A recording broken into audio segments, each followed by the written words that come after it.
just gonna introduce it now that we're recording. So this is session one for chapters 1 through 10, pages 3 through 63.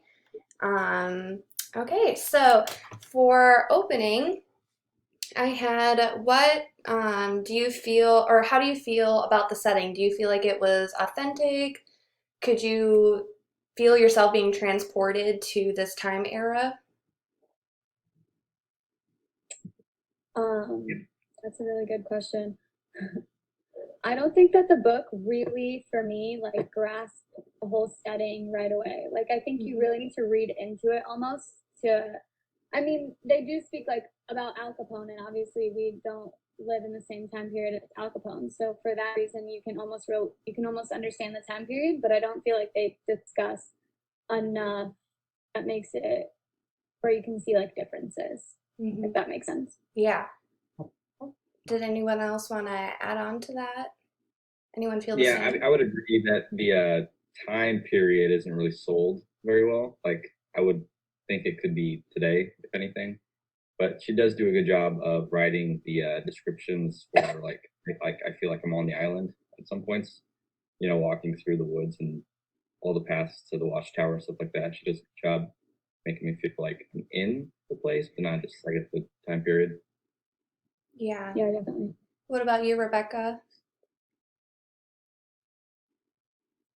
I feel like when they talk about when he's walking through the streets when they go see Piper, you can kind of feel like you're in there because of like it is weird to say. I don't know how to put it into words, but like how it describes it a little bit, but also like you don't know everything that's going on, so you're not fully aware of like who else is there, who else isn't walking or doing anything.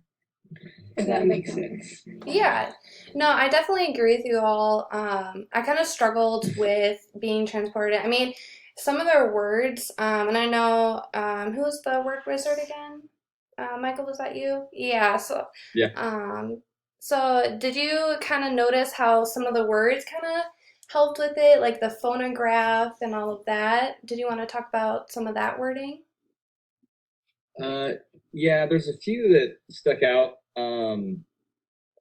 I guess they're all kind of grouped up together for me within like 5 pages. But louse, I never heard louse used as a word Yeah, I had before. to look that one up as well. Yeah, so I guess it was in reference to I guess Moose was talking about Natalie and how he had made it like he gets mad at everybody for the situation that he's in, his moving and everything away from his friends. But he made a decision not to get mad at Natalie because his dad said that what was it? It's like having Natalie as a sister is like playing ball when you're 100 times better than your opponent. You always win, but you'll feel like a louse. Yeah. And I was like, I don't know. I mean, obviously, I could get by context what that would mean, but the word, yeah, Right. I read, which is like a definition is a contemptible or unpleasant person.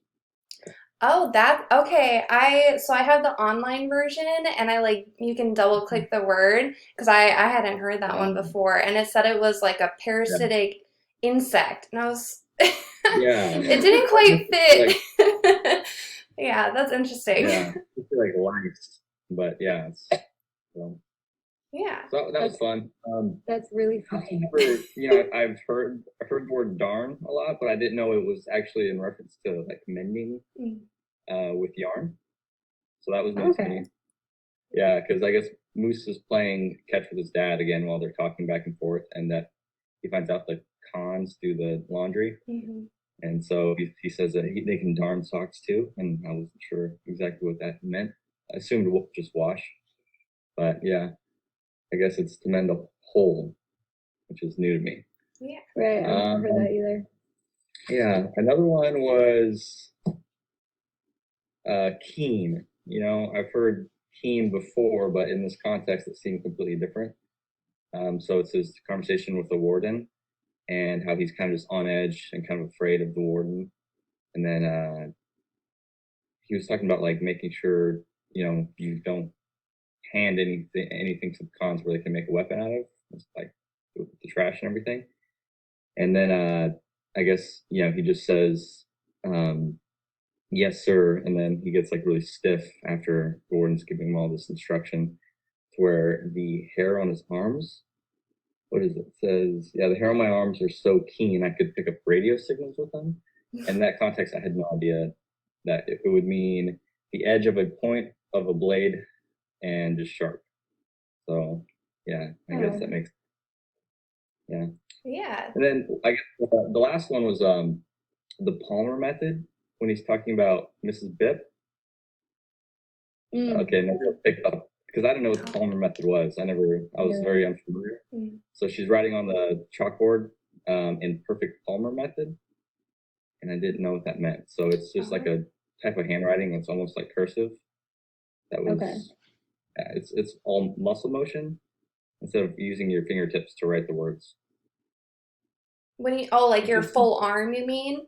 Instead of, Yeah. oh, okay. Yeah. Okay. I must have like just Right. breezed right over that word, not even thinking about it. Yeah. Well, no. that's how I feel for like all of the words that he said. Like the Palmer method did stand out to me, but I feel like now that you say all of these words, I'm like thinking back to it, and I can't wait to be the word wizard now to see what I can come up with. I know. That's the thing, being the word wizard, I was like looking for those words. Yeah. Otherwise, I probably would have just read over them. Yeah. Yeah. Well, thank you. I feel like reflecting on it, the vocabulary that you pointed out definitely takes us to that time period a little bit more. Right. Yeah. It does. Yeah, I agree with that. Yeah. Okay, so one more question before we hop into the summary.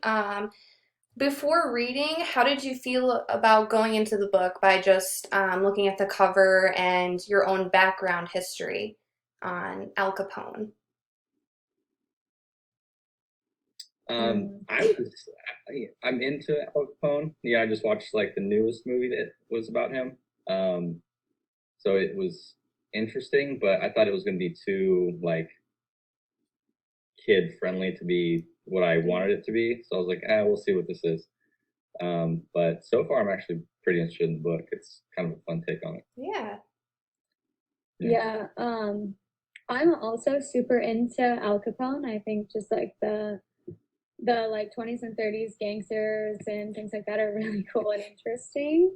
I've actually read the book before. I read it in school. I don't even remember what year I read it, but I have read the book before. So it's kind of interesting to go back and read it again and just, like take my own interpretations at this age. It's like such a good book for a kid's book. So I enjoy reading it. Yeah, it's kind of fun with the adult side and still be able to pick up on things a little bit more. Right. So did you feel like you remembered most from school, or was this kind of almost a blank page going into it? I do remember like the main character vaguely, but like, and then as I like continue on, I'm like, oh yeah, okay, that did make sense. But like, I couldn't predict the end of the book. I don't even know. But it's funny because like so far, it doesn't really seem like it's not really even about Al Capone. It's just like he's just there. So Right. Yeah. The title seems a bit misleading. I agree. I mean, they kind of touched on him a little bit with like the note that he flips up to read about him, which I kind of enjoyed that because personally I didn't, like, I knew of him, but my knowledge base was not very vast. So reading that quick little information over him was kind of helpful to refresh. But yeah, no, I'm with you guys. I think that all of those stories, like that one movie with Johnny Depp when he was a gangster, I forgot which one he was supposed to be, but I think. Oh, right. Yeah, that one's pretty good. What about you, Rebecca? Good. I thought the title was interesting, so that's like why I signed up. Because I was like, I wonder what this is going to be about. And then when I started reading it, it seems pretty interesting to like see what it's all about. Yeah, like, because Al Capone's not, like said before, it's not talked about yet. So I'm like, when are they going to start saying about Al Capone since it's about, this title is Al Capone? Yeah, get to the good stuff, right? I know. I feel like it's just about like this obnoxious girl that flaunts Al Capone. to Oh, everybody. Piper? It's Yeah. Yeah, I don't actually don't think that it really talks about Al Capone other than him just like being present on the island. Yeah. But we'll Yeah. see. Maybe we'll get to meet him soon. Okay, so could our summarizer go ahead and give us our summary of the first 10 chapters? Okay. So it first starts off in chapter 1, introducing the Flanagan family. So we have Natalie. She is Moose's little sister, which is the main character. And she's going to a special school.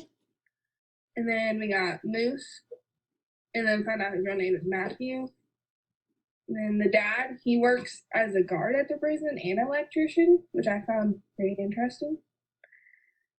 So it said that they live right like close to like the top guard tower that like you could see outside the guards and stuff.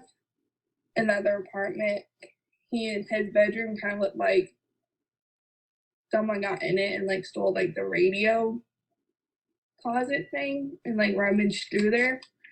So that was pretty interesting. Sorry, I'm not really good at summarizing. No, things. you're doing great. Great, And yeah. then Yeah. and then chapter 2, that's when we get introduced to Teresa. She was an interesting little girl since she was only 7 and she could walk around like by herself. And then we found out later that like the rules of the island, so it was kind of interesting.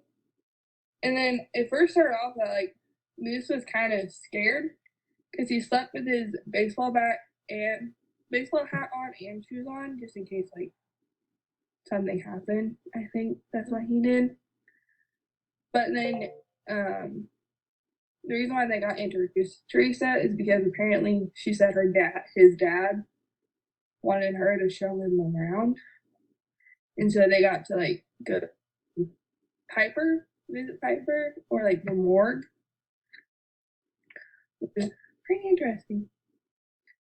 And in chapter 3, that's when we get introduced to Piper, which is the Warden William's daughter. And Moose kind of gets interested in her until she starts talking about Natalie. That's when he gets a little irritated. And they're also given the information about Al Capone. I was wondering why, like, it was only Al Capone that they were talking about, but then I realized the book title. And then in chapter 4, that's when they take Natalie to her school. They get on the boat, and like Natalie has like a little bit of a freak out that she gets into, and they can't get her off the boat, so Moose has to like calm her down by saying false information, and that's when they get off. And they just leave her there and then go home. And then in chapter 5, that's when the warden leaves a note that he wants to talk to Moose. And then also the parents didn't really want to talk about leaving Natalie at her school. So like they just went on about their life, but Moose wanted to talk about it. So him and his dad, when they were playing catch, they started talking about it, and then he starts to get ready to go to see the warden. And then chapter 6 is when he goes and sees the warden. Like he goes to his house, which is a fancy mansion with flower pots, and that mainly the whole island is of concrete. So there's like no lawn at his house. And then they start talking about the rules of the island and like what he can and can't do, and how he's not, if he ever goes off the island, he's not supposed to talk about the island. And also that like he says that Piper kind of introduced him to like said something I forgot, and